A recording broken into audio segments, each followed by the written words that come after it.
you understand that. I didn't mean to slight you. All right, now let's look at St. Peter Lutheran Church, Wavensville, Indiana, 1871 to 2021. And this is basically Brad's report. Thank you, Brad. I stole everything I could put up here from you. So if you find any mistakes, talk to Brad. Okay. Prior to 1871, where did the members of this area go to church? They went one of two places, either to Lutheran churches at White Creek or to Borchers. Now, the congregation was organized in 1871, and a school was established almost at the same time. Okay. When they did that, they bought the old Methodist church here in town and used the old Methodist church then to meet. The first pastor was Reverend F. Vent, and he was here for, 11 years? You must have treated him nice. He stayed for 11 years. Okay. Now, fire destroyed the earliest records, the church and the parsonage at the same time, according to Barb. Yep. Okay. And so we don't, because of that fire, we don't have the records from the beginning of the church. How did the Methodist church be available? I mean, the old Methodist church. I don't know. Maybe it was because, perhaps, maybe it was because the Methodist church, White Creek Methodist, had developed, and they were going over there. I don't know. Brother moved from here to down the road. Uh-huh. I don't know. I don't know. I'm Maybe they didn't have a good pastor. You never know. All right. Now, the parochial school was started soon after the church was organized. Okay. Who were the charter members? Hermann Behrmann, Henry Blume, F. Stiegenbaum, F. Leder, John Henry Goeme, John Grau, Charles Honig, Martin Huber, Adam Meyer, Friedrich Mengler, William Rameyer, Adolf Schmidt, William Schmidt, John Strobeck, John Sutterloh, and George Voss were the charter members. Do we have any of those family names still in the church? Anybody know?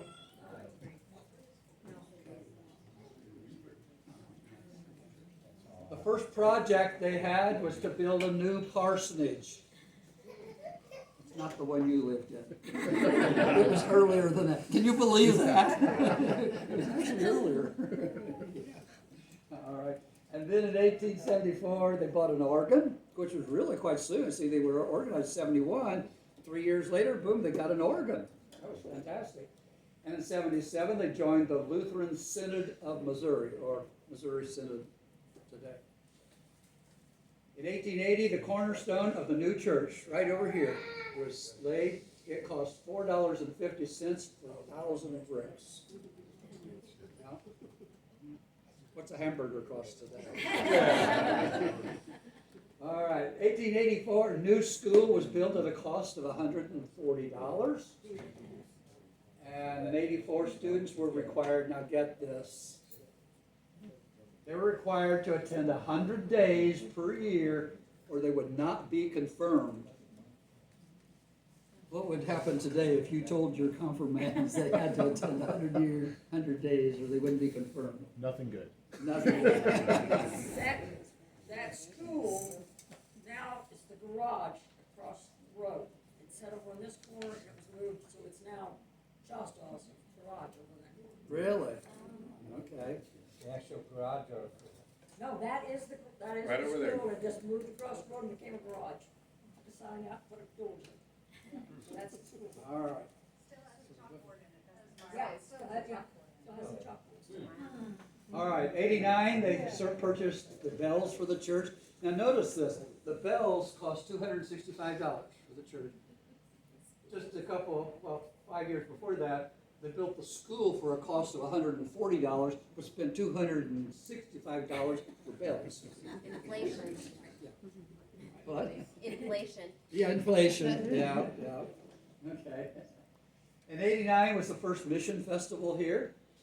And in 1900, they got the present altar.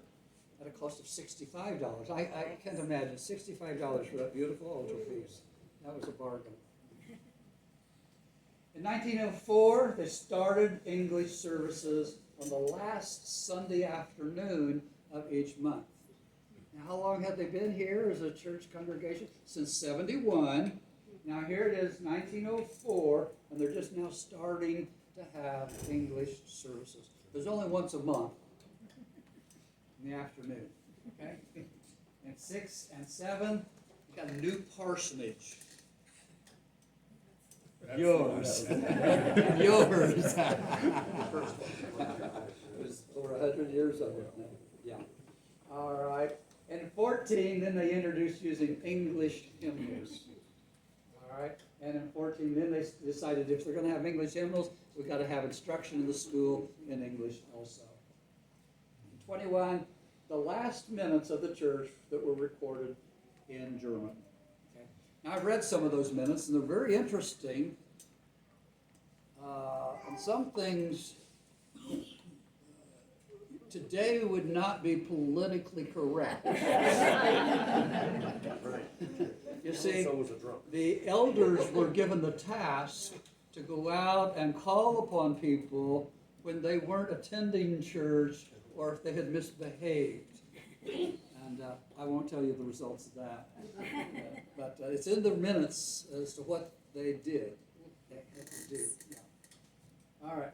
In the 20s, the services alternated then between English and German. And in the 30s, all the services then finally went to German. Now notice what a lengthy process that was.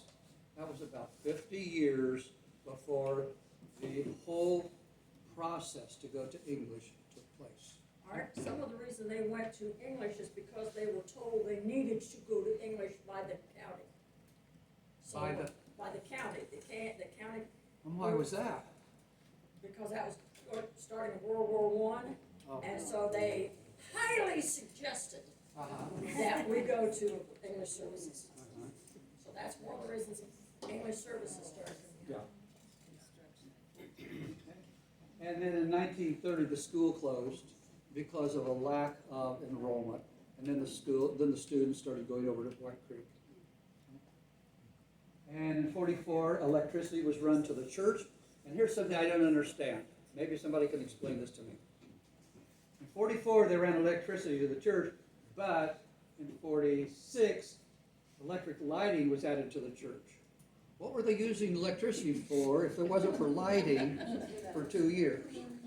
Lighting was probably gas lighting. Probably. So why did they have electricity over there for 2 years if they didn't have lights? For the organ? Ah, That's a gas. okay, good guess. Okay. All right.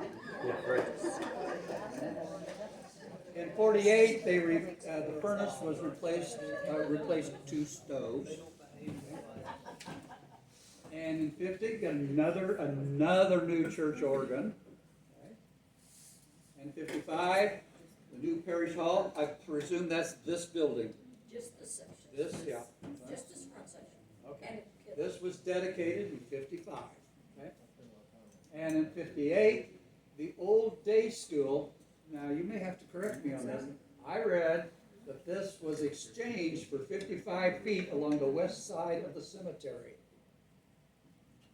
Is that correct? Yeah, because we had to expand the cemetery. Yeah, and then that was what was moved over. Okay.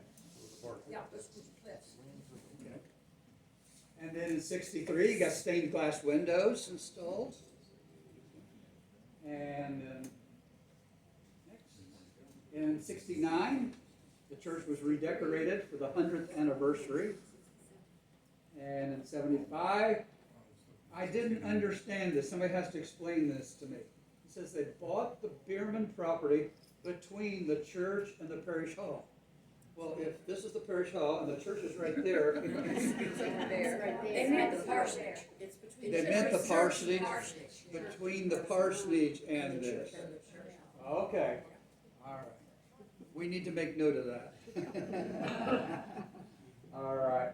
In 1980, the church redecorated, got a new organ again. Uh-huh. And in 83, new hymnals. I presume you've adopted new hymnals since 83, is that right? Because the hymnals you have are the wine-colored ones? Yeah. Do you know what year you got these? Probably within 15 or 20 years ago. And then in 97, dedicated the new shelter house back here. And in 1919, the old parsonage was raised, and Pastor Sorensen had a party. And the new parsonage was constructed. Yeah, right? Yeah. All right. And then here we are up to 21, and it's the 150th anniversary celebration. Yes, sir. What's the significance of the top of the steeple, the hand pointing to heaven Is that pointing to heaven? versus the cross? Uh-huh, yeah. And when we were struggling up here, we missed a slide that was talking about White Creek. I'll talk about that now, okay? Because we missed the slide there, was talking about over at White Creek. There was a controversy. You know about the controversy at White Creek? Cross on the steeple. Yeah, what about the cross on the steeple? I don't know. All right, they built the church in 1862, and it was a marvelous church. It was so big and nice, and they had a steeple, but then they were trying to decide what goes on top of the steeple. Most of the congregation wanted a cross. Not everybody was in agreement with that. One group of people said, we can't do that because that looks too Catholic. Too Catholic, and we'd rather be Methodist than be Catholic. So they went across, and a lot of the members left the congregation at White Creek and went to White Creek Methodist Church at that time. What year was that? 1862, When they were building. when they were building the church, yeah. So his question is why the hand instead of the cross? Because Oh, we didn't want why- to be Catholic. I don't know. We don't want to be Catholics. I don't know why the difference, but a lot of churches do have a hand pointing to heaven.